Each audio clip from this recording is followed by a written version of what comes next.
সৃষ্টিকর্তার অপূর্ব রাতে অন্ধকার অনিত্র কুকর ছাড়া সদা বিরাজকারী অন্ধকার অজস্র মন পান করে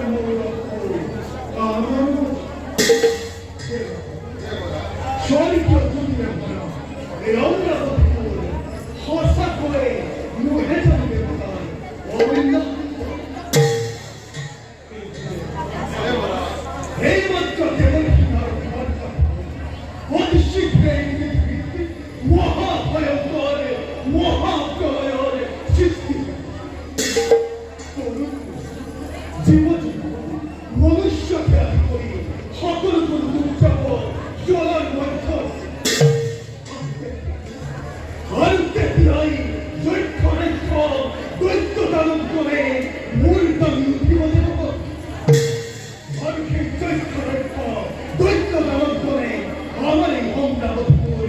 আক্রমণ করতে পারে দেব দৈক্ষরেক্ষ দৈত্য দানব করে আমার এই অমরাবতপুর আক্রমণ করে উপায় ঠিক করা দেব তেতিয়া হলে দেৱতাসকল মনুষ্যৰ পূজা-পাতলৰ পৰা বঞ্চিত হ'ব লাগিব। ইয়াৰ উপায় কি হ'ব দেৱৰাজ? মনুষ্যৰ পৰা পূজা-পাতলৰ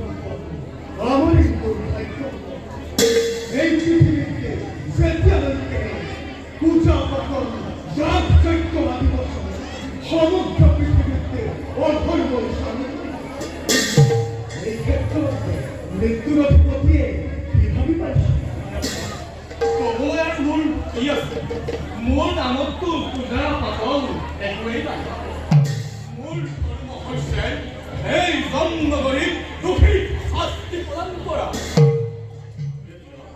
মহাপ্ৰলয়ত মৃতকৰ সংখ্যাবোৰ বাঢ়ি যাব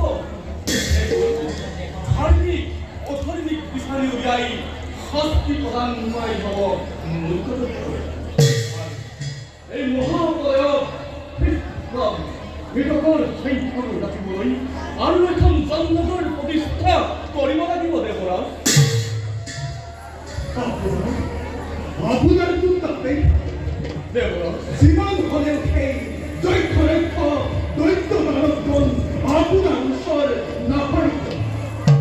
ইয়ার ফল আমি ভোগ করিব লাগিব নহলে আমি ইয়ার বিষয়ে প্রভু বিষ্ণুর জগতে আলোচনাতে মিলিত হব লাগিব জগত কৰ্তাৰ বাবে ইয়াৰ উপায় আন কোনেও দিব নোৱাৰে। গতিকে আমি তেওঁৰ ওচৰ যোৱাতে নিশ্চিত কৰিব লাগিব। আজিলৈ ইমান সম্ভৱ কৰি ভাল দেৱৰাজ যাওঁ লাগে আমি প্ৰভু